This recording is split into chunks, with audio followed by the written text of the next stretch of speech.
What's up, everybody? This is Dennis Smith of the Alternate Timeline, and I just want to say thank you for tuning into this episode today.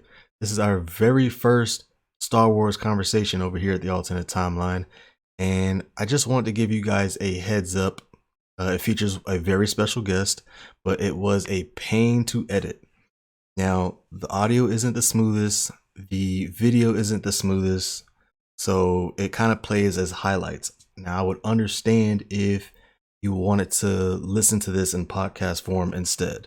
So the links will be in the description down below for you guys that want to listen to it in podcast form. And the second thing I must highlight is that it's a conversation between me, Jam, who you know on the Alternate Timeline, big part of the Alternate Timeline over here, and a special guest. Now, we had a great conversation. It lasted basically like 2 hours, right? And then when I sat down to edit, I noticed that it did not catch Jam's audio, which is, I feel so terrible about it. I feel so bad, but it did not catch my boy Jam's audio. So he's not really part of this video, which sucks because he was throwing some bars. Like he had some bars, and his stance on Andor is a little bit different than the special guest in mine. So it's upsetting that you won't get to see that perspective, but or hear that perspective, but you do get a lot of good content in this video. So stick around, stay tuned, listen to it in podcast form or watch the video. It's okay. But we have a great Star Wars conversation, and here are some of the highlights of it. Thanks for watching.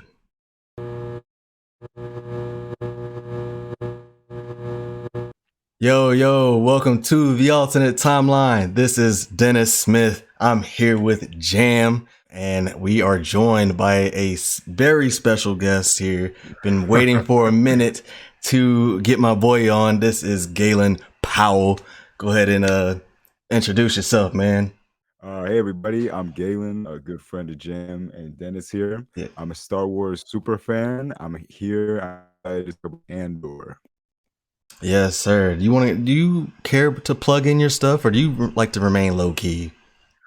What's it called? I'll plug in my stuff. I'm down 3-1 on Instagram. Yep. You can also follow my film production team.colorway on Instagram.com. You can check out our website if you ever need any kind of video. There we go. And yeah, man, Galen, you are the one that got me into Star Wars. We're here to have a Star Wars conversation. And we Absolutely. just got done watching Andor, or Andor just recently wrapped up. Do we have anything to start out with? Anybody want to open up? There is there is a note that I would like to make before we begin, if it's all right. Yeah. Just for our audience, I would like to make a brief anecdote about me putting Dennis on to Star Oh Wars. yeah. Let him The have it. very first day, the very first day that Disney Plus came out, I invited Dennis over to my house and I made him watch all 6 original Star Wars movies. One day, he came over in the morning and he left at night. And I kind of skipped through a couple parts and like the prequels because I'm like, we didn't have time, and I could tell he was, kind of nodding off and falling asleep. I'm like, Yeah. fast forwarding through the Phantom Menace. Yeah, that's Jar Jar. We don't really need to stick with him. So there's a name for the order that I like to show it to people in, but I forgot the name. Essentially, the order that I do it is this. I did show you the first one that released. So I Right. go A New Hope, Okay. Empire. Yeah. Then I go back to the Phantom Menace, Attack of the Clones, Revenge of the Sith, and then Return of the Jedi. Gotcha. Because I like to preserve, even though everyone already obviously knows that, Darth Vader is Luke's father. By showing him that way, you preserve that secret, and then like Empire ends with the "I am your father," and you're like, "Oh shit! Like, who was Anakin Skywalker?" All right, let's go back and find out who Anakin Skywalker was. Get the entire history of his fall, and then with the full context of both the trilogies, watch the conclusion. Yeah. So like from then on, I was basically, I was into Star Wars, but I didn't love it yet. And then what made me love it was the shows. I keep telling you guys this, but like the shows made me love it. I watched Clone Wars. I fell in love with Clone Wars, needed more of it. So I was like, let me try Rebels. Loved Rebels. that's kind of like Love him. that's I my remember stuff that. right there. Like Love him. that's Sorry. Yeah. my Star Wars. Yeah, that's my Star Wars. But then Disney Plus started, and Mandalorian was like the first show on Disney Plus. Loved Mandalorian. Love Mm-hmm. love Man. Right, right. I loved Mandalorian. Boba Fett happened. Um, and It then certainly happened. it definitely happened. uh, and then we had our Definitely. boy. We had our boy earlier this year. Mm-hmm. Obi-Wan Obi-Wan Kenobi. Ginobili. Hero Yeah, stepping. right, and then and then we got to Andor, man, and it's just a very different type of Star Wars for me. Very different type of Star Wars. It does not have the fan servicey type stuff, in my opinion. Yes. It strips all that away, which is kind of dangerous. Like if you're gonna strip all that kind of stuff away, the writing and all that kind of stuff has to be on point. And to me, I think to me it banged a little bit. So, for me, like a lot of people, Andor was one of my least anticipated Star Wars projects when it was first announced, and when it like I didn't really have any expectations going in, but I felt the same way about Rogue One when it was first announced and when it came out, and I was blown away by that. That it set the tone, that it has the best production value out of any Disney Star Wars show by far. Um, excuse me, meaning that it's the most like well made, like just top to bottom if you analyze like every part of the show. Like dialogue, acting, just the production design, the sound, the costumes, the worlds we go to, like the drama, conflict, like I understand the places that people say that it's lacking, but I Mm-hmm. feel that or makes up with it for the rest. Like for someone who's looking for like a traditional Star Wars story with like the Jedi and the Sith and lightsabers, which are obviously massive cornerstones of Star Wars. I understand. This was more like someone described it as HBO Star Wars, and Yes. I thought that was a very very appropriate way to describe it because this just had such a more like mature, grounded, and realistic tone, um but not just in the way that like I feel like a lot of people hear like grounded and realistic and they Grounded, think like yeah. they think like Zack Snyder's like Justice League where you have to have like people cursing and bloody, where this is just like real world consequences and like competent villains and opposition. Like the Empire is like incredibly competent in this, and it just makes the stakes so much higher from everyone else. And the show just develops from that, and it created this small group of new characters that we hadn't known before, Mm-hmm. and it made us really care about them and the stuff that they're trying to accomplish. The same Multiple thing with Rogue groups. One, multiple groups, Multiple yes, groups. and something that I would argue virtually I don't want to say something that's too drastic, but how many other Star Wars projects in the Disney era have been successful with that? Were you as invested in the safety of as these characters in Andor? Random Like I still characters. gotta, yeah, random characters that are only in the scope of things. A lot of them, 3, 4, 5, 6 episodes, and that's it. I think that kind of a central theme of Andor and or just of Star Wars and this bit of time, like the rebellion era, the empire era, is that like no individual person started the rebellion. And the rebellion is not like a monolithic thing. Like it's not the empire. It's not, just one massive force versus another massive force. The rebellion is made at a collective of, small pockets of individuals who are willing to, stand up and do the right thing. And Mm-hmm. Luthen and Cassian are just like two in a group of that. And like, Ahsoka's out there helping Luke and Leia. They come to help later on. Obi-Wan's doing his thing. Bail Organa. Everyone is playing a part. And that's like so much what I feel like this show is about, because this show is really about Cassian getting radicalized and going from a point of being someone who is actively avoiding the empire and like just looking out for himself and just looking to get by and do best by himself, Mm-hmm. to moving to someone who's willing to sacrifice himself and everything for the greater good. It's a show about people who are planting seeds for trees that they're not going to live to see grow, Mm-hmm. and adopting that mentality. And I feel like everyone who pushes the rebel effort in Star Wars, has to have that mentality. I know that you can definitely say that, Kanan, Ezra, they're all willing to do that because they Yeah. know that, balance must be restored, the darkness must be defeated.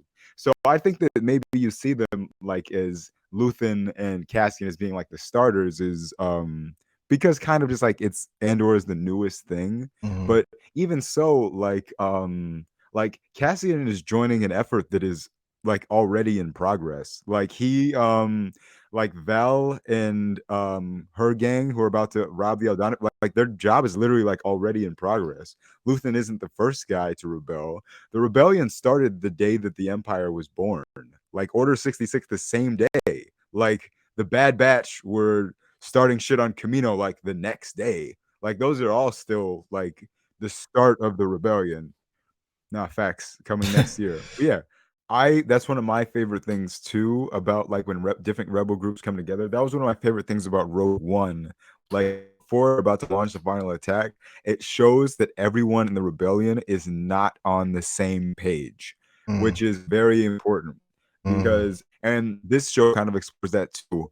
Because like Luthen, on Mothma, Saw Gerrera, they're Mm-hmm. all trying to progress the rebellion by their own Own ways, means. yeah. Mon Mothma is trying to do it within politics and by smuggling money. Yeah. She's trying to win the ethical debate in the Senate. Saw is a radicalist who is, putting blood, pumping iron, like he is putting boots on the ground. He is Mm-hmm. doing it the military method. Luthen is kind of the cloak and dagger, the espionage, the spy. Mm. It can't get done without all of the heads working together. But it's the fact that they all can't agree on the means to take Mm. is why the rebellion is still stagnating. It's not until they can learn to work together that they can actually create progress, which is why the rebellion is in the state that it's in at this point and why it doesn't pick up until years later. Mm-hmm. I started Sure. thinking down the road because, you know, this lane that they went to with not having it be so fan service and all that kind of stuff. This lane, I feel like this show proves that they can do it. Now, moving forward, the Skywalker set, like saga is over with, right? So, Yeah. and they're looking at doing more like maybe new future stuff or going way back to like, what's it called? Old Republic? Or is that what Oh yeah, the old Republic. the Old Republic era? So we may not see so much like fan service type stuff. Like it may not be so much lightsabers, so much, force kind of stuff going on. So like them proving they can make this show, do you think that, they're kind of gearing themselves up for maybe like less of that kind of stuff in eras that maybe not, don't have that? I don't think that there's I don't think that because Andor is successful that we're only going to be getting, Andor like projects from now on. Yeah. I think that Disney definitely knows like, Star Wars is It's still Star like Wars.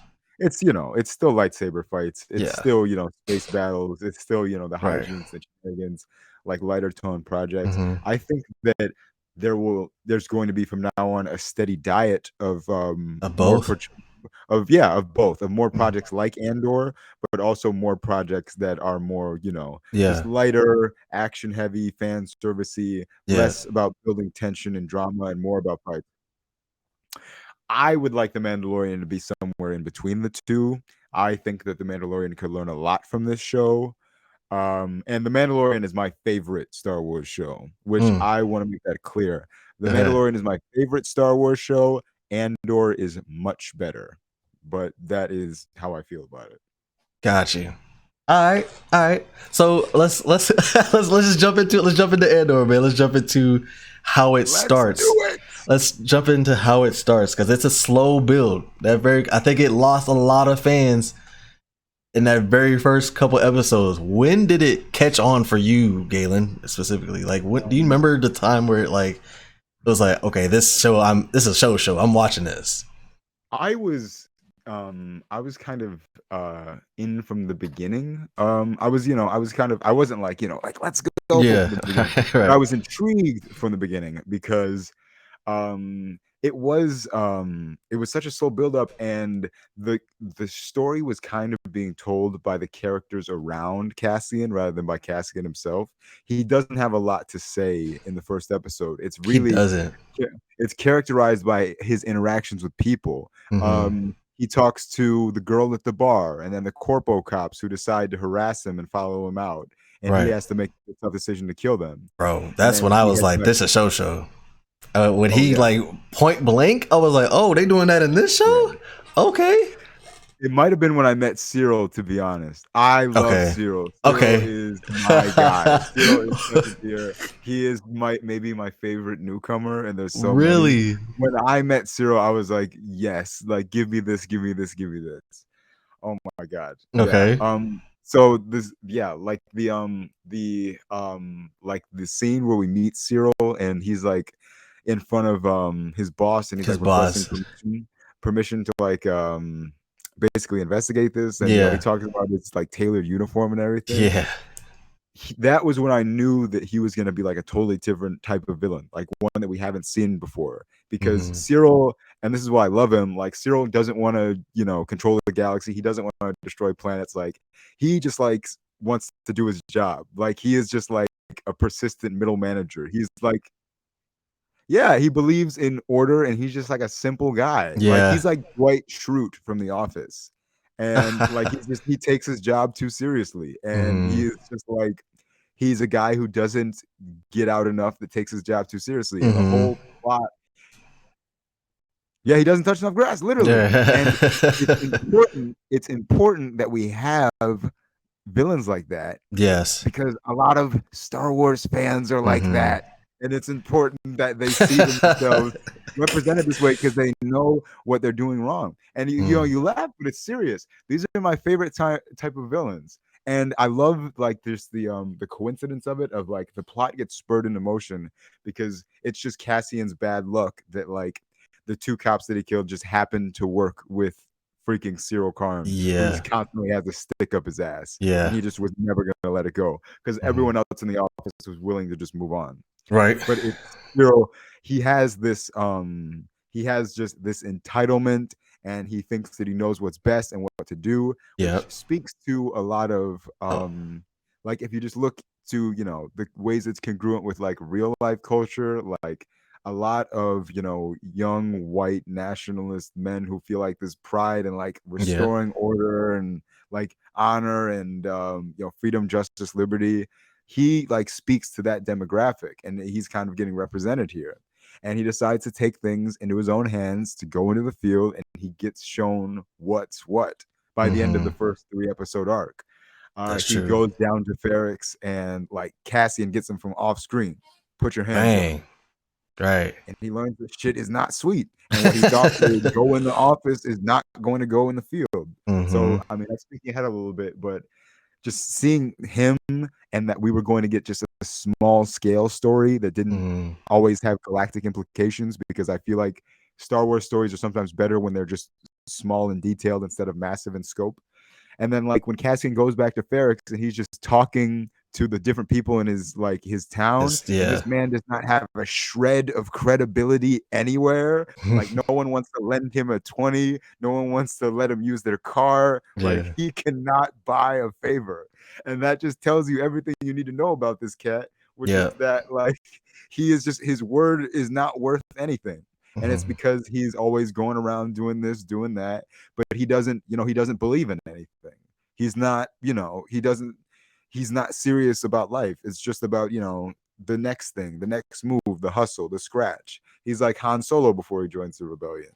So once Hmm. I saw that that's what they were doing, I'm like, this is really interesting. And like you said, it's like Naruto almost, in that it creates this rich world of characters. Like the world felt lived in. Like it felt like these are characters that had existed, and like they've had relationships, they have a past.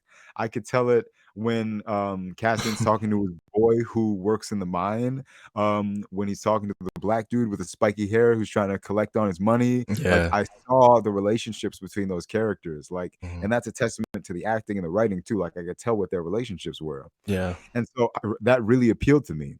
I can't tell you the names of a majority of the side characters that appeared in The Mandalorian, The Book of Boba Fett, or Obi-Wan Kenobi that helped them along their journeys. Like Mhm. that woman who helped Obi-Wan for like 3 or 4 episodes, who gets killed like in the tunnel.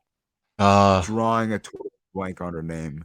90% of like the planets that the Mandalorian goes to, or like 70% of the planets the Mandalorian goes to, and it needs help. Like fix my ship, watch the baby, whatever. yeah. They're all so forgettable. But from the jump, Andor, like it just felt so much more lived in, and like the characters had just a different life breathed into them. They felt just like regular, normal blue collar people, Yeah. which like that like really hit it for me. Like this is different. Like I think one of the reasons that Star Wars is so successful in the first place is that it was just like regular people in space. And I think Yeah. that it's kind of the best when it remains close to that. And so that just really hit for me. I Mm. don't know. To me, it's on boyfriend. He shouldn't have called the It's on cops. Why is boyfriend. he trying to why did he tried to snitch because he was insecure and he thought that Bix was back with Cassian. Granted, she was. Oh yeah, I get what you're saying because we're about to get into a different debate. We're about to get into a different debate. I hear you. That's not to me. Cassian was not worried about them. Cassian wasn't worried about their relationship. Cassian was trying to That's get yeah, credit that's for what Luthen yeah, carrying that's what out the they but plan. that's what they showed us. We know that as Bix, the Bix. audience. Here's the thing. Cassian had no other means to sell the part to get the money. Bix was the only one that could contact Luthen. So it's not like he's like, "Oh, I'm home, let me just slide by Bix." It was Bix or nobody. He had to jump her fence to get into her place. Like he was not trying to do anything special. He was on the run. All right. I don't know about I think that Bix is, just smart enough to see the position, the whole scope of the position. The Empire is the enemy. Yeah. Sure, if Cassian never shows up, the Empire never comes, but if the Empire doesn't exist, nobody dies in the first place. So I think that Bix is smart enough to see that, and especially after her experience with Deidre and getting tortured, she remains, that remains present in her mind. Like the Empire is the enemy. Like Cassian isn't my enemy. Like it's very, very unfortunate that it led to, her boyfriend being killed. And I think that she definitely knows that. But she'd known it was implied that she has known Cassian far longer than she's been dating her coworker. It's a tragedy. It's a tragedy. It's a tragedy. It's a tragedy. It's the story is a tragedy. Cassian is doomed to die from the beginning. It's the story is about you have to give up. Yeah, you have to give up. Luthen says this. You have to give up everything toward the rebellion. Like Mm. you have to be willing to lose everything. Cassian loses a lot. Bix had to lose her man. Fucking Cassian has to lose his life. Luke loses his aunt and uncle. Like it's a tough galaxy out here. It's a tough galaxy out here. That's how I felt. I thought Luthen was cool. I thought he was cool. Oh my. I Okay. don't know if I like. There was characters I liked more than him. Let's just say that. Nah, I liked Mon Mon Mothma a lot. Mothma is one of my I liked Mon a lot. So The Aldani arc. the Aldani arc. Yeah, Yep. and to me, this is when it gets to like when you were talking about this is such an HBO show. This is kind of the part where it made me feel this way.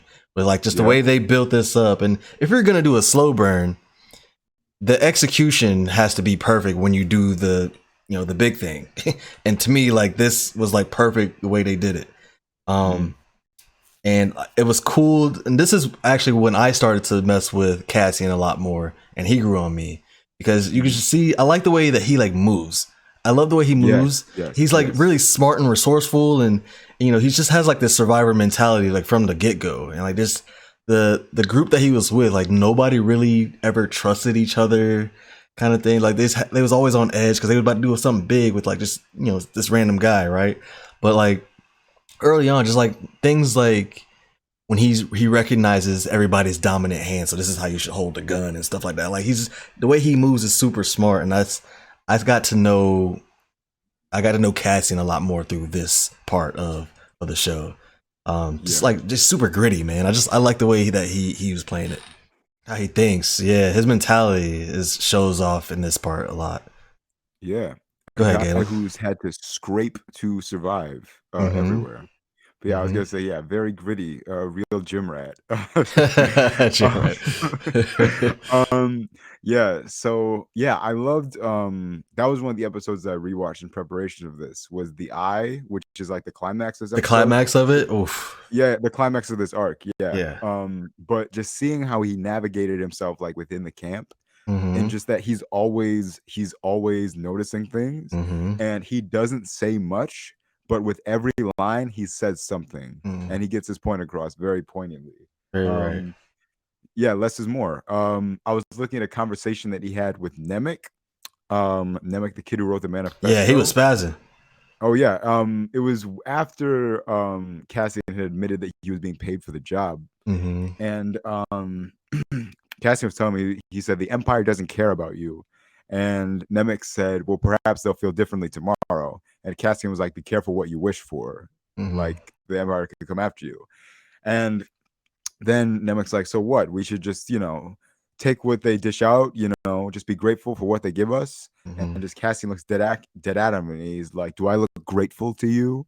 Mm. And he just tells you so much about, where he's been, what he believes in, and just less is more. Like every Mm-hmm. single one of Cassian's lines counts. Like the show is called Andor, but it's by far like not just a show about Cassian. And but damn, yeah, I really do like love seeing how he interacts with others. Yeah. And also seeing this is like the arc that really gets into like this is the arc we're introduced to Mon Mothma. Right. And in the camp when he's with all these different people from Aldani, we get to see kind of like an exploration of like the main theme. Like I believe like the theme of Andor is like what is one's personal responsibility in times of tyranny? Mm. Like, what is your personal responsibility to stand up to injustice? And the show is about Cassian getting radicalized and basically like deciding to, make a difference and put himself toward the cause.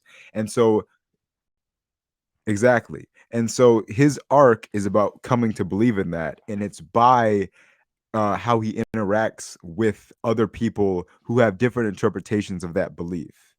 It's by meeting Nemec, who's like a diehard radical. Right. Yes.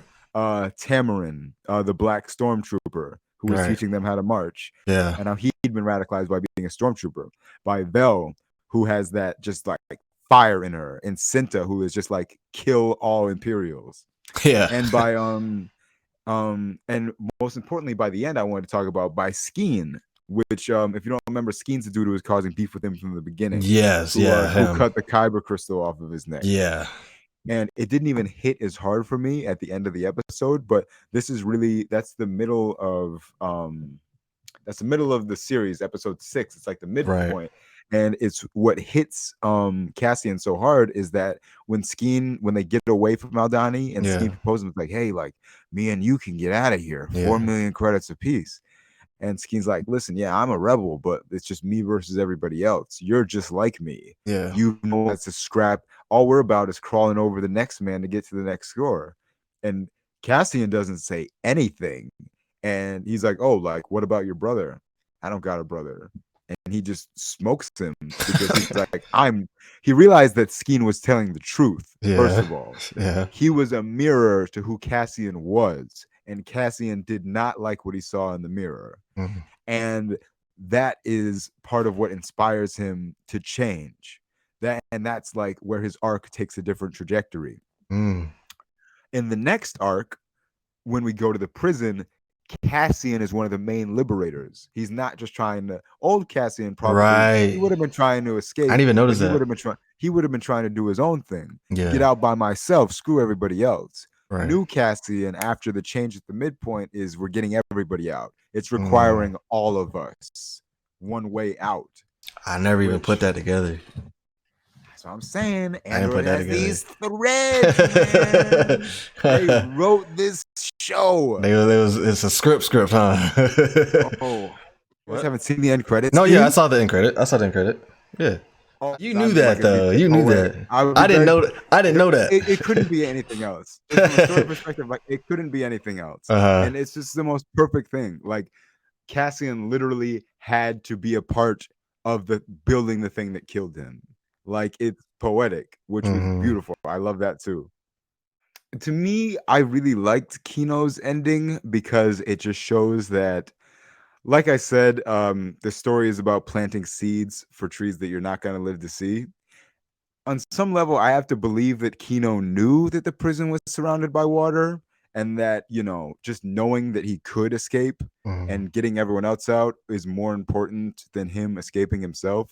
I think that his arc is like, I'm a big fan of like, we don't need like the epilogue to a story. Like I don't necessarily need to see like after the climax how things go after happily ever after. Andor is a show that's very much like based in like reality, and reality is like you don't always know, like you don't always find out what happens to your friends or someone that you shared a bondship with. And like Prison Break, it's a chaotic situation. Like I love that Cassian just got pushed off. Like he didn't want to leave him, but it's just like sometimes there's situations it's just like, oh fuck, like I can't go back. Like that's what life is. Like you get things that are just unsatisfying. Like they did something that was beautiful and impactful for a moment, but that's just all it is for a moment. You have to keep moving forward. Like I view it in kind of the same way as like, do you remember the Darth Vader scene in Rogue One? Like the rebel soldier who has to like just pass on the Death Star plans to the next one. He's just like, just take it. That's sometimes just like what characters are for in a story. Like Kino is ultimately a side character. Everyone, alive or dead and in Star Wars is just, alive or not. Like, Mace Windu is alive or not. We don't know. One thing I want to talk about the prison arc. Yeah. Also, I think that's important is that the way that it starts is that Cassian, even after the whole Aldani situation, thinks that he can go back to his old ways. And he goes to lying low on that beach planet. And like the Empire comes and harasses him for no problem. And it definitely, speaks to those situations, especially, as minorities and, black men, you're like harassed by the police for nothing. And that stormtrooper just gives him a hard time. He gets choked by the Imperial droid. The droid, and then he gets thrown in prison for 6 years for nothing. For nothing. I was like, wait. I was about to text you about that. I was like, wait, why they just picked him up like that and threw him in the prison for nothing? It's meant to be an allegory. Yeah, just fucking fascist shitheads, man. They'll just lock you up for nothing because it's off of a power trip, which I love that part of the Empire was kind of explored in this as well. Is that just like every single person in the Empire is just like a corporate ladder climbing dickhead that just like wants to step on the next person up and make as many people's lives miserable just so that they can get another notch on their dumb shirt. Like people look up to Major Petrogaz, who is, by the way, one of my favorite characters and I think one of the best performances. That's the guy who had the head table meetings. Yeah. They look up to him. Like everyone just wants to get better at just like insulting each other and like just issuing out protocol and prison sentences. And it just speaks to the culture of the Empire, which is just like, it's just a culture of nastiness and of just domination. And it's about subjecting people. And it's literally just because the guy in charge is like literally just pure evil. Like he's just a Sith and nobody knows. He's just pure evil. And that is who the Empire are. It was interesting to see that it just like the like the planetary level, like just seeing what just at that level what the ISB meetings were like it's it was just it was fun to explore that. I would love to say the major, what's his name, how do you pronounce it? Petrogaz. I believe it's Petrogaz. Yeah, I loved his. I was texting you about that too. I loved his character. Facts. Just the way he carried himself was elite in my opinion. Um, Yes. and Major then Partagaz. Partagaz, yeah, that's Partagaz, yeah. And then like going back to like Daedra too, just I thought she was excellent as well. Like she was just like a great mix of like ambition, super serious, but like also very easily agitated and irritated all the time, like Yes. all the time.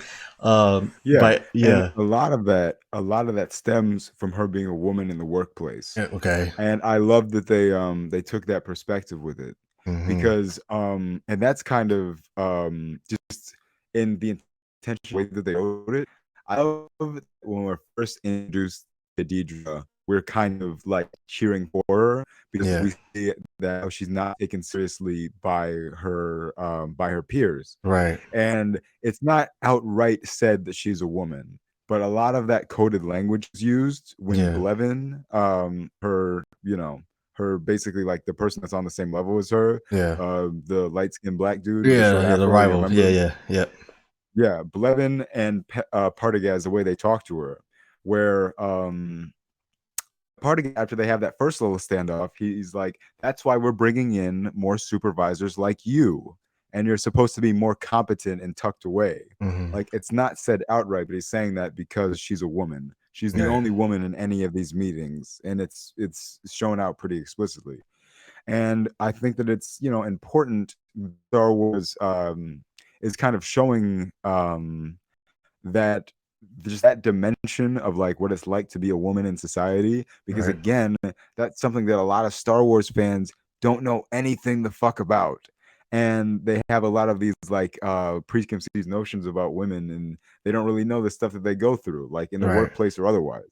And I love about Deidre's story is that we start by her story being framed, in a sympathetic way. Like it's so hard for her to get ahead because people are always overlooking her for things that ultimately don't matter. And a lot of people can identify with that. right, But once she starts succeeding, once she starts, being taken seriously, it's like, oh, she's actually using her power for evil. And it turns out that fascism can corrupt women just as much as it just can as corrupt much. men. Mm-hmm. Perfect. Yeah, and her what's it called? Her actress spoke about this, and when I read that quote, I'm like, "That's brilliant!" Mm, And yeah, she's like, she's not a good person just because she struggles in the workplace because she's a woman. I think that that's a really uh you know brave and fresh take yeah, to write for an arc. A lot of people, they say, oh, Star Wars is so woke, and the way that they write women, yeah, this and yeah, that. yeah. It's not, this isn't a woman who is like, a Mary Sue who is like super powerful and everything is about her. Like Mm, her life is hard and shit happens to her, but also yeah, she is, just a bad person. You can root yeah, against her. Like yeah, it's okay. She's the villain, yeah. and It's gotta be she's fun to all those play a things in character one. like that too, where like you start out that one way and then as you go on, the people gonna hate you because you're like actually Yeah, terrible. Like you're terrible. Like the prison episodes, man, for me was just, I think those were probably the most impressive episodes yes, because it made me care like in such a short amount of time, make me care about all these random people you just put into this show. I thought that was very impressive and that's hard to do. Um, so like I just wanted to get point on that real quick because that was for just sure. I did like I cared about Absolutely. I liked the characters that he was working on the machines with like that whole group. I was Yeah. like I messed with this team here. And Yeah. I hate that they killed the brother off too at the end. I was like, I thought he was gonna be part of it. I thought he was gonna be part of So something, many black dudes die in the show. bro. We need to Even talk about let's that's a talk about it. Let's go back to the second bro, act. What? bro. Cameron, the stormtrooper, what is his name? And the main Lieutenant guy, Gorn, yeah, the double trick. I'm like, okay, listen, I understand realistic stakes. Both the black dudes had to be the ones to die though. Like, I love both those actors' performances. Like, I'm glad that you casted them. I'm glad they got in the spotlight.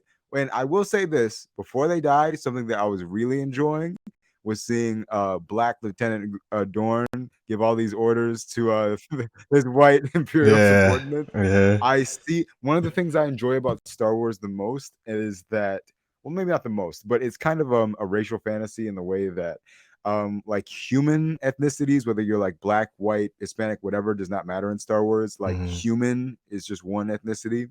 So in that way, like you can see Lieutenant going in a position of power, and like no one will question him because he's Right. black, because that's just not a thing in Star Not a Wars. thing. But us as viewers, because we can see Lieutenant doing that's like, hey, my guy, you better tell him to go walk the line. Yeah, you better go march. I really enjoyed that. But then the other time, really, like they both had Killed they him. I both was had to like, die. I felt some type of way when both of them was gone. I was like, wait a minute. Y'all gonna Yeah, just blast him like that? It's over? I'm beginning to notice a pattern here. We have to open a dialogue. Yo, it's just like wow. Wow. Wow. Wow. Part For real. of me was like, damn. Damn. Yeah. So that hurt. I'm not gonna lie, that hurt. We were talking about the prison arc. Yeah, I messed with the team that he was with. I love the commentary about like just the prison industrial complex and like the treatment of prisoners too. Like the black dude with kind of the big eyes. Yeah. And they were talking about like we're cheaper than droids and easier to replace too. Like that's really the reason that they're throwing him in prison. It's for free labor. So that they can, it's part of Palpatine's scheme to build the fucking Death Star. And it's like that really is how prisoners are treated in real life. Like they're used for free labor by corporations in order to build industrial projects. And I know something, just a Star Wars fact that's kind of crazy, but is canon and kind of ties into this. Part of the we all know that Palpatine orchestrated the Clone Wars, right?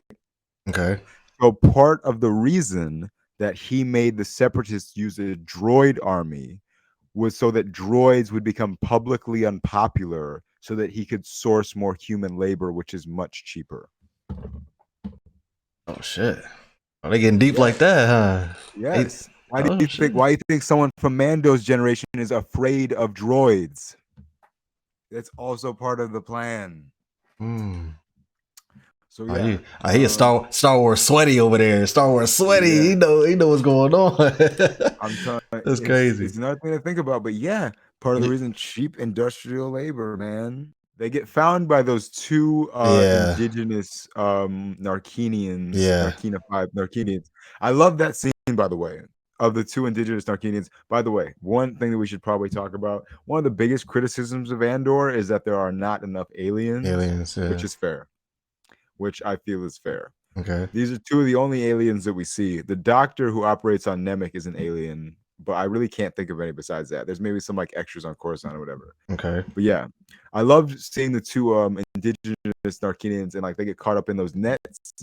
And the Narkinians, they could, save them for meat or whatever, or turn them back into the Empire for a reward. Yeah. But they decide to show solidarity, to show how indigenous peoples operate. We're not on the same mentality as like the Empire, where like the only thing that matters is money, production. Right. They see that even though these prisoners are part of the prison that is poisoning our land, this is not my enemy. These are my comrades. It's solidarity. Exactly, my friends. So they didn't have to help them out, but they did, and I really appreciated that scene for that. Got you. So before we get to like the funeral and all that stuff, because there's a lot that's going on the Mon Mothma side of things too. Yes, we should talk during all of that, and that's kind of where I wanted to ask you, because I just that was kind of like, this is the political side of Star Wars, where I'm like, some of the stuff is going over my head. Yeah, some of the stuff going over my head. So if you could fill me in on what's going on her side of things. To be honest, I think that a lot of what Mon Mothma is up to is not meant to be like understood in a specific sense. All I really understand is that she's moving money and that it's becoming more and more dangerous for her to do so. And she has to increasingly put herself more at risk and sacrifice more of her morals in order to accomplish her political goals. Which is like, I think really all you're meant to understand. I don't think that you're meant to know like exactly what conflict she's funding. Yeah, I'd love if they tied it in next season, but yeah, I never really understood exactly what she's funding either. But I don't think that you're necessarily meant to know. Which is just trying to say, like, you didn't understand exactly like the money she was moving around, like exactly what the stakes were. Am I misinterpreting Yeah, that? the stakes and just like kind of what was going on when like when she was speaking to everybody out in that, what do you call that room that they're The all Senate? in, the Senate. Yeah, when she's speaking Yeah. out and like everybody's like turned off by her and everything, they're like leaving her and stuff. Like, what exactly is going on there? Is that what that is? Yeah, she has a brief scene where she talks to, her husband Yeah. about, about the Gorons or some alien race or something. Okay. I think it's just meant to be, you're not supposed to understand it, explicitly, but she's just trying to basically stand up. One of the things she's fighting is imperial overreach. The main reason that we follow Mon Mothma's story is that it shows that, in a fascist environment, like, politicians, the kind of danger that they come over, like people start going through your bank accounts, like she's followed by spies, her driver is a Is spy, listening. Yeah. and Mon Mothma, at least until not much later in her life, like is not like a military figure. She's an elected official. She's a regular person, Hmm. and yet her all of like her rights are being infringed upon, and her like she's losing allies. She's out of touch with her husband, her daughter, Hmm. which her daughter we definitely have to talk about, Yeah, because I which have was like questions. I have questions. it was like the lowest of keys. It was like a C arc that flew under the radar, but at the end, so fulfilling. So you said you Mm. had questions. Yeah, but the daughter, the whole like transaction with the guy's son and like just kind of giving her up to the son and like what was that? I don't know what that was about. And like what was the deal with the daughter anyway? She was acting super weird and like I Yeah, don't so know. she's part of that. She's part of that like youthful girls society by the end. Remember, and they're Yeah. doing all that chanting about like remaining loyal to the old ways and whatnot. Okay. So basically it's very clear that Mon Mothma's daughter is not very, fond of her. Right. And I think that the story of Mon Mothma's daughter is just kind of about like teenagers who kind of like basically like um maybe go down like the alt-right pipeline to kind of like spite their parents. I Mm-hmm. think that that's kind of where her daughter went, because when Val comes and she sees what her daughter is doing, like Mon Mothma's like, yeah, like she started doing this herself, like she brought about this, like she started practicing this stuff, all this like child marriage, like traditional values, like we Right. need to keep I forgot the fucking planet that Mon Mothma is from. Chandrilla, the Chandrillian values. I think that she was doing that to spite her mother. Um but it's also like, yeah, like people who get caught up in like really like conservative like nuclear family, like no children, no sex before marriage, like that type of bit, she was getting caught up in that. Mm. And I think that Mon didn't want that for her daughter, because that's what she was raised in, which is Mm-hmm. how she got married to that dickhead in the first place. And she obviously wants more for her daughter, and that's like what Mon's tragedy is that Mm. she's like totally out of touch with her daughter. Like her Mm-hmm. daughter has gone down a path that like she wants her daughter wants to go down this path. Mm. Like something that Mon has been trying to save her from, her daughter actively wants to go down that path. Mm. I'm not a parent, but I imagine that a lot of parents can identify with that feeling, Mm. and feeling like you can't, help your child, or they're going someplace that like is bad for them, but like you can't do anything. Mm-hmm. And for Mon, it's even worse, because she has to steer into the skid and set her daughter up with this Yeah. basically like a weapons dealer's son Yeah. to further her political goals. And at that point, you have to be questioning, is what I'm fighting for really worth it? Mon Mothma is like, I love Mon Mothma because she's in Return of the Jedi, one of my favorite movies. And even though she's a very, very minor character, we didn't know like anything about her before the series. Yeah. But I think it's kind of remarkable if you go if you now we now have kind of the full, or just we have the scope of kind of the beginning of Mon Mothma's involvement in the rebellion. Mm-hmm. And I think that if you go from that to like, Mon Mothma is like one of the people who makes like the speech about like we're about to destroy the second Death Star. Like Mm-hmm. she's in the room with Luke Skywalker and Han Solo and Princess Leia and Admiral Akbar and Right. Chewbacca and all of them when the second Death Star is about to be destroyed. She goes from working in the shadows and being on the sidelines to being one of the biggest faces and biggest voices for the rebellion in the end. She makes Nice. she makes that change, but there's, they obviously weren't thinking about this when they wrote those movies all the way back then, but like there's no sign of her daughter around. Yeah. She probably had to abandon her daughter, like just Mm-hmm. get rid of that relationship wholesale. What happens then? So now it starts to build up So, a little bit. Go ahead. so I'm trying to think because he goes back. I'm looking at because we're kind of I'm thinking about episode 11 because a lot we're talking about is episode 12. I'm like, do we miss We anything missed in something. 11? What? The Oh Luthen and yeah, the guy that was yeah, on the inside. yeah. That's what I'm that just gonna was. like Skim while we're through. talking, yeah, skim through to see if what did I miss. Yeah, but yeah, he goes back. I don't think he's necessarily looking for revenge. He's just more so looking for he wants to pay his final respects and get in touch with Luthen about like, joining the rebellion. And he just kind of gets caught up in, this fuss that everyone else has made about him. Mm-hmm. But think about the show, we talked about the origins of the rebellion. It really just started with, community solidarity with the people of Ferrix. They Yeah. hold this funeral procession, but they got ready to fight. And Marva has that great monologue about fight the Empire. Like this darkness has come to stay and it's not leaving. Yeah. And there's nothing that we can do about it. We can't hide. We have to fight it. There's Gotta no fight. other way. You have to fight. You can't be a bystander. And she's talking to all the people of Ferrix, but she's also just talking directly to Cassian.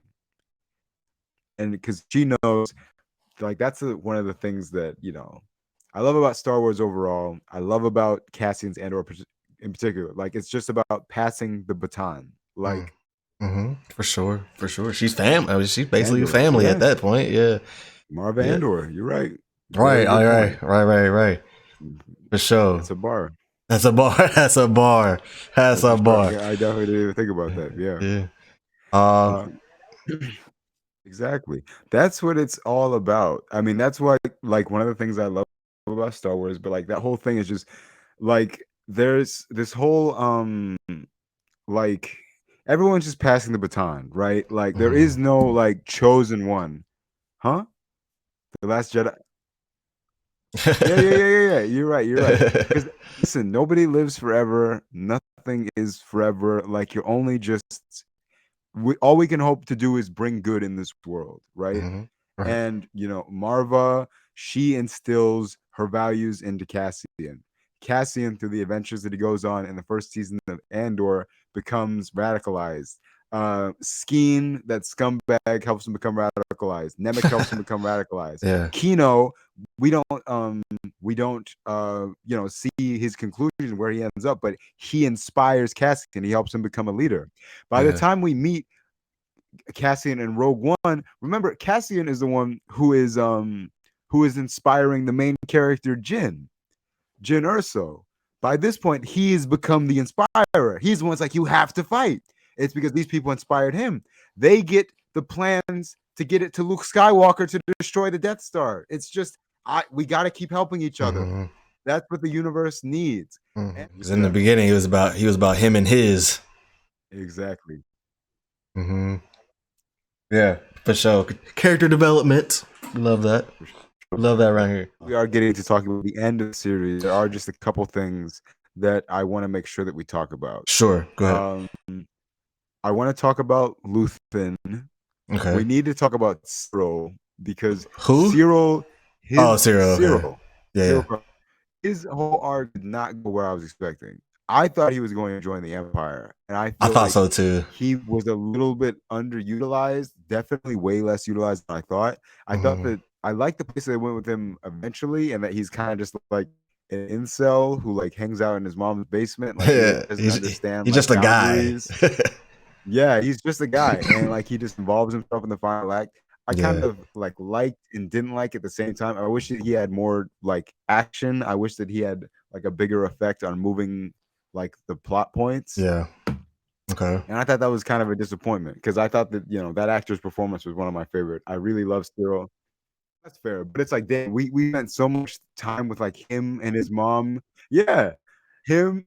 You spend so much time with him and his mom just like, eating cereal, but Yeah. like if you look at The the blue total milk. amount of what he accomplishes in the show, yeah, it's really not much. And I'm like, if this is all that he was going to do, did we need to spend time with this All thing to that. remind you that he's here because he needs to show up in the last act? Then Yeah. I'm like, damn. I mean, damn. Like, part of me is like, he could have been in half the show. He could have been in half the show. If he showed up again, I like that they teased a bit of the romantic. Because another thing Did you is think that? when we get that scene, I think so. Because even when I don't know, I think they follow me on TikTok, but I've been kind of talking about Andor on TikTok, and Mhm. even before Deidre and Zero meet up, I'm like, they're going to meet up, and when they meet up, they're going to be like Shaq and Kobe against the rebellion. Like no one is going to be able to stop those two. So that's what I thought. So when it went the direction that it went and she was grossed out by him, I'm like, first of all, I love this because I love when I think I know what's going to happen. I get something different. But also, when she was telling him off, I'm like, I don't think that she is 1,000% disgusted by this. Like, Okay. I do believe that she is 99% like disgusted and turned off by this, but But a I small think part. that there's 1%. Like, so you're saying there's a chance? Yes. And then after the end, and he saves her, because I think that I Deidre thought, Miro has like a little mushroom, like a not mushroom, marshmallow center that she like hides from people. of And the course. fact that this man was actually like her white knight and actually saved her definitely did something in softening her heart. I know, but if you look at who the damsel is, Is it kind of subverts the trope because she's the woman in power, she's above him. I thought I didn't mind it in this case, and because I'm rooting for those two characters so much, it was kind of like it was fun to see, and I would love to see them do more. Like if I would love to see,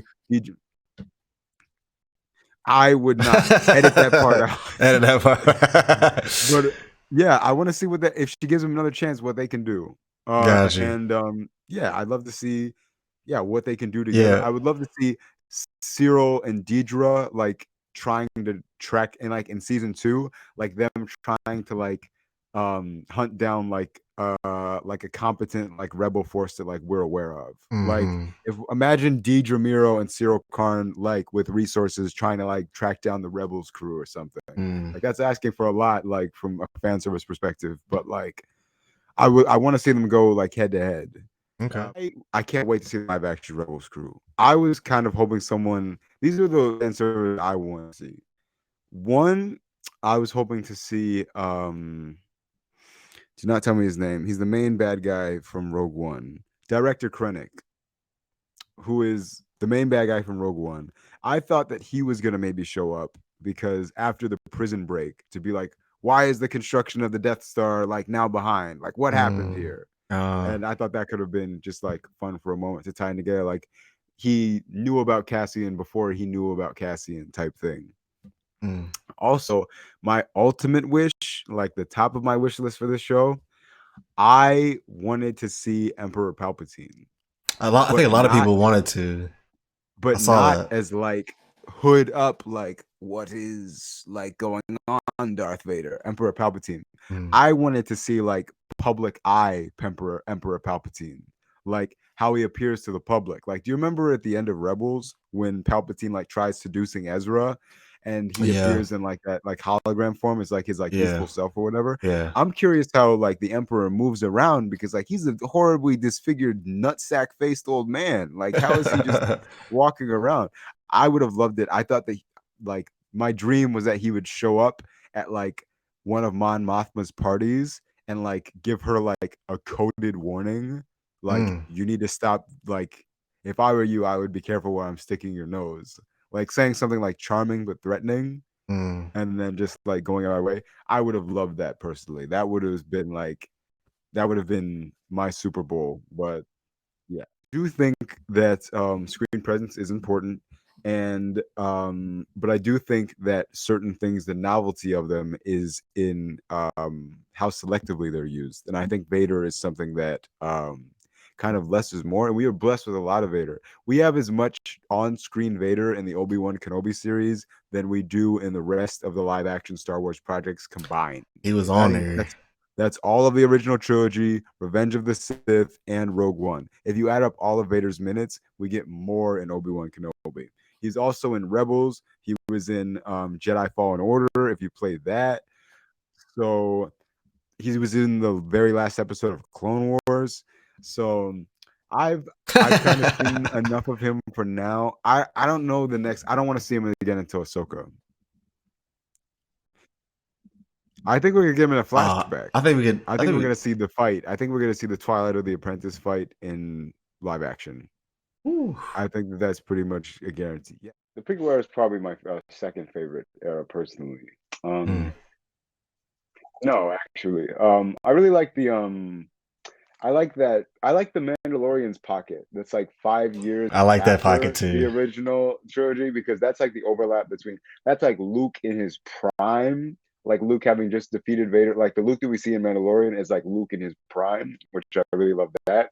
And then you also have Ahsoka, the remaining Rebels crew that we'll see there, the Mandalorian, which those are like my big three. They're back there: Ahsoka, the Mandalorian, Luke. Those are I like, see him. The that is Funkos. that is my holy trinity right there. I would argue that the space in between the prequel trilogy and the original trilogy is an era, because when Vader, when the Republic falls and when Anakin becomes Vader versus until we meet Luke, a lot of shit happens in that time frame. Rogue One, all of Andor, all of Rebels, all takes place. Fallen Order, all takes place in that time frame. Like the prime of the Empire, a ton of shit takes place. Solo also takes place. Not the most popular thing, but it also takes place during that time period. So that's like the period of like hopelessness in the galaxy, because there is no New Hope, there is no Skywalker twins.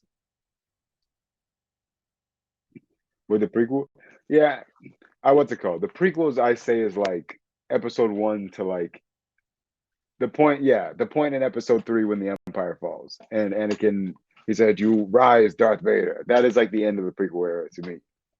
But yeah, definitely one of my favorites. I As far as what I want them to explore more, I think that the rest of this is like the Skywalker saga. I think that everything outside of there is like the most explorable part, and that's why I'm excited for like the Acolyte. Yeah, I'm excited for And that. a lot of people aren't, but I also want post sequel era content. I want to get past the sequel era, and also the most explorable part to me right now is from the original trilogy and like the place in the Mandalorian where we are until the sequel era, because they have to connect. They have to connect the original, and they've already fucked up.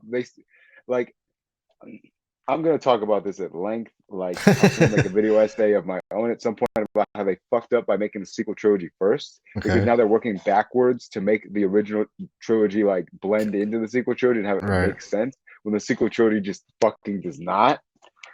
But I think that's where the biggest amount of opportunity is. Like, if I work at Lucasfilm, I see that as like an exciting opportunity, because like the Clone Wars, for example, that was bridging a gap between episode 2 and episode 3, seeing how Anakin grew up with Obi-Wan, how their relationship developed. And now we have to see how we get from Luke, being in his prime to being who he is in the sequels. And it's like, damn, that's going to be a lot of work. We need to see a lot of shit to understand what's going on. But Laura Harrier, yes, she's like perfect for young Ahsoka. If you post this, if you post this on YouTube, I'll send you like a picture of her as young Ahsoka. If you look up Laura Harrier, Ahsoka, there's like an edit of her that's like perfect, and she is like, Oh shit. Oh, she's Laura, Tom Holland's girl in Harrier is like, Spider-Man. yeah, it's Spider-Man in the first one. Yeah, got you. I think Exactly. I seen the edit with her as no, Ahsoka.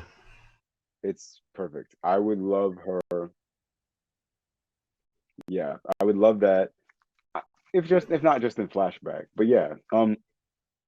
Yeah, I think that I would love to see a flashback because first of all, Hayden Christensen, who plays live action Anakin, is confirmed for the Ahsoka show.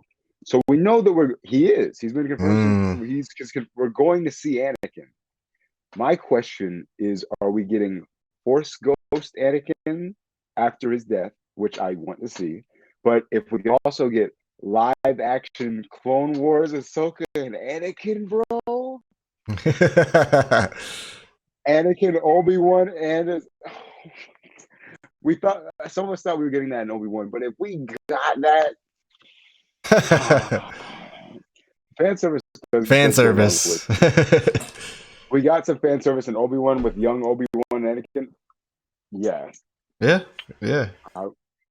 I I think that is what's going to be. I'm a little bit apprehensive because that whole world between worlds shit is like it's hiking like a world breaking mechanic because it's Yeah. time and space travel basically. So Yeah. it's then going to be like, oh, like, you know, Luke Skywalker, why didn't you go back in time and like kill Palpatine so that Anakin wouldn't fall to the dark side? And then you come into a ton of writing questions. So I hope, and the rules, mm. it's just a slippery slope, I feel like, because it's like if we show the ability to use time travel, then fans are just gonna ask like, why didn't you use it then? Why didn't you use it then? Why didn't you use it then? And it should become even there is some retconning involved with the sequel trilogy because if we have access to the world between worlds, time travel, changing the future, certain things are possible. Like really, any door could be open. But I just feel like the sequel trilogy is tough because I feel like right now there's like a dumpster fire at the end of the timeline, and like Disney keeps making these projects that are like in the middle, so they don't have to address that. Okay. So I wish I want there to be more, more open. Like I want the end of the Star Wars timeline to be more open and just have more options. Have more optimism. A lot of the reason that the Last Jedi got that kind of reception was because there really is like this is going to be Luke Skywalker's return to cinema since like 1983. Like really think about that. Mm. And people wanted to see like what Luke had become after he redeemed Vader and achieved his goal. And people wanted to see prime Luke, and they thought that they were going to see a bit of the prime Luke still. When we in reality we kind of gone from pre-prime Luke to just post-prime Luke. When people had set that expectation for themselves, even though that movie, none of the marketing had promised that, but we kind of set that up in our mind. We taught ourselves that was the Luke we were going to get, and when we didn't, we were pretty upset. But now that like we have the Mandalorian and we've seen a little bit of Prime Luke, Damn. like honestly, now that you put it that way, if imagine like the Last Jedi, like we move around the sequel trilogy a bit, so the Last Jedi is the end. I mean not Luke, Kylo and Rey, they split the lightsaber when they're trying to fight for it. They're trying to get each other, join each other's side, and they just realize that both sides are wrong. I think that would have ended things in a way that would be like there's a clean slate, like we don't know who's right or wrong. There's no Jedi Order, there's no Sith, and things are Mm. just blank, and we don't know what's coming next. Mm. That would have been a great way to end like that era. So there's just an open book at the end of the timeline. Yeah, I'd put Facts. y'all in touch with Lucasfilm. What's going on? Jeez. God. Facts. We need to be on the writing staff. Facts. But Yo, do we have I got any other about final thoughts on Andor before we head out of here? the thing about that I love about Star Wars is like as a franchise, I just feel like